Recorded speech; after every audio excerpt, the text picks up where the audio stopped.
All aboard your tech and games caboose. We have some Apex Legends data mines, a couple of them, and we have 2 Rainbow Six operators being revealed with some details, and an NBA Smart jersey. What is that? Wait and find out. So let's jump into the Apex Legends. Some data mines are out for some actual, possibly new legends coming. So you have some of your typical, these are from the game Apex Legends game files. And we see 2 new names, the Octane and Wattson. So Wattson, it looks like is some kind of electrical style legend with maybe electrical abilities or different stuff for that. And some mentions of the Octane class could be related to some like high mobility, some vehicle style stuff. That could be pretty interesting. A lot of people are speculating right now what these 2 classes might be. They could just be dropped legends, or they could be just planned for the next couple updates. So we'll have to see if they release any this year. So we also have some other leaks for Apex Legends. So this is some bot leaks, so some robot players, and alongside 6, 12, and 24-man squads, we also get to see in some game file data mines. So 6-man in Kings Canyon, 12-man and 24-man in Kings Canyon. So Fortnite and other games have a lot of different battle royale modes with some more player counts. So it's possibly we're going to see that in Apex Legends too, if they know how to update and get people pretty hyped for stuff. So we're probably going to see that pretty soon. And then Apex Legends has bots leaked. So this is mentioned in 12 and 24 mans. So Sir bots spawn. So this could be something like if maybe a player drops out, another bot could be dropped in for them. Potentially, it doesn't really say that anywhere, but that's what you could probably expect from bots, or just maybe some practice matches and stuff like that could happen as well. So players versus bots, and they could be like super AI optimized, who knows? But Apex Legends is pretty popular, and it could get even more popular, hopefully. So we also have Rainbow Six Siege. This just happened about an hour or 2 ago. They revealed a new map and the 2 classes they've been teasing, the 2 operators. So we get to see a 6-minute video of this. The operators are Gridlock, an attacker, and also Mozzie, the defender. So this is pretty interesting. And the new map is Outbreak, so in Australia. So you can go down under and get some crazy action going on. But the first class, Gridlock, at 039, we get to see throws different traps around and hurts enemy players. And these are called track clusters, basically. And if enemies step on them, they'll take damage, they'll be slowed, and they make sounds. So you can basically be alerted if someone triggers your traps and you hear it in the background. You'll know people are coming up. Track stingers. So this is attackers can walk over them freely, but defenders will have to either shoot, melee, or find other ways to destroy them. If you destroy the first one that gets deployed, it'll stop others from spreading. So pretty interesting mechanics there.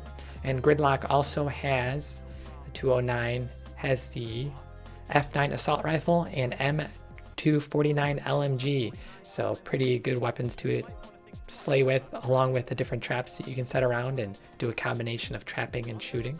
So pretty good there. And then Mozzie, the defender, is next. And Mozzie uses a pest launcher to hack drones. You can actually shoot the actual drone, or you can deploy a field around and it will then auto jump to the drone. So 2 different ways to actually hack drones, but 1 pest per hack, and then that joins the fleet of drones basically, and the defenders can view this and they can get their different tactical information from that. And then they can't go outside, so once you hack a drone and it goes outside, you'll actually lose connection, and the actual person who was operating the drone in the first place will no longer be able to reconnect to it either. So pretty interesting there. And there's a couple of counters to drones hacking. You can see the little blue light and then you'll know it's hacked basically. Also IQ will be able to basically stop it, and Dokkaebi hacks. You can rehack and get a view of the hacked drone, but you'll no longer be able to control it. That will only be able to be controlled by Mozzie. So a bunch of different options there. And then weapons wise, Mozzie gets the P10 Roni automatic pistol and a Command 9 assault rifle. So pretty good weapons as well. So pretty interesting. And then you can check out the map. There's some destructibility and stuff going on as well with the Outback map. So pretty cool. And we're hoping for next month for this update for Season 4, Year 4 Season 1 for this all to come out, hopefully. And we also get a roadmap. So there's a dev diary behind the scenes. That's another 6-minute video you can also check out. And this details a couple different things, but Season 2 will add a new operator from Denmark and the United States. And instead of a new map, we won't see any more new maps after the Outback map. Cafe will get a rework. And then Season 3 will see operators from Peru and Mexico with a canal map rework. And then Season 4 gets a operator from Kenya and India with a rework theme park. So that is your Season 1, 2, 3, 4 for this year. So pretty cool. And they're also trying to target toxicity and team killing. So team damage will actually get reversed onto yourself, it looks like. After a certain point, you'll receive a sanction. And then there's some other little tidbits you can get out of this too. You can check out all that in the 6-minute little dev diary. So pretty cool stuff for Rainbow Six Siege, the Burnt Horizon, pretty cool. And then Outer Worlds gets a little gameplay and like dev comments and stuff about the combat and stuff. So this is the single player sci-fi RPG style game, and it's getting pretty popular. It's got 9 million views already just for the trailer. So this little behind the scenes interview from Game Informer goes over quite a bunch of different things, but the devs basically mentioned that this is going to be RPG first, and with a shooter style feel. So it has to have good mechanics there. So there's going to be easy encounters as well as more difficult encounters, larger encounters, and enemies with special abilities that you have to actually plan and be a little bit more tactical with, I mentioned. And also some other little things they talk about are companions and how you can take control of them. And this is part of the leadership role, so you can specify into this a little bit more and take control and get more abilities to use through your companions basically. So pretty interesting. And then they talk a little bit about perks and different things you can change and add and make your reduce cooldowns and stuff to make weapons stronger. And they also talk about TDD, which is tactical time dilation. So it basically slows everything down and you can get better shots. Or you can also target specific parts of enemy players to get different enemy NPCs to get different effects off going there. So this is a single player game. So basically they had different ways to rework the time, different effects, but basically they got down to everything slowed down with a little bit of a timer. And then once you start taking action, you'll lose more of the duration. So once you start shooting or once you start actually doing something, it'll start speeding up basically. Your time will be reduced. So pretty interesting mechanic and way they went at that. So pretty good. And then they talk a little bit about weapons, not too much. They just talk about the different energy weapons, bullets you can use, melee weapons, and brands. So brands have different weapons that will break down over time that can be repaired, and also different mod slots so you can modify your brand weapon. So it can get pretty detailed too. So pretty interesting for the Outer Worlds. Pretty good game. Hopefully it gets good.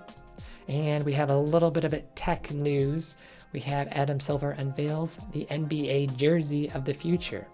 So this is a smart jersey, and what it does is pretty cool if you're into clothing and fashion, I guess. But it will actually change from a 30 Curry to a 23 Jordan. So he was just controlling with a smartphone, it looks like, and basically you can change the team number and the name that you're repping. So pretty interesting for smart clothing, smart jerseys. And this was part of a tech summit for All-Star, and they're kind of speculating, looking at the future around 2038. So this looks more like a prototype, not anything we're going to see tomorrow or in the next couple years, or unless it's going to be really expensive, probably waiting for the price to come down reasonable. But pretty interesting. Some use cases for this could be, there's quite a couple of funny comments, but a lot of people are mentioning you could change at the playoffs. Say your team loses and you don't want to get harassed on the way out, you could just change your number. If your player you like numbers changes or their team changes, they get traded or something, you could just easily change your team name or number. So pretty cool there. And then players actually on the court during the game could change their number and avoid fouls. So that could be pretty meta for people actually playing. Pretty interesting. And that's about everything. So we will have another episode tomorrow at 1 p.m. Pacific with some more tech and games. With that, we will be signing out. Pew, pew, pew, pew, pew, pew.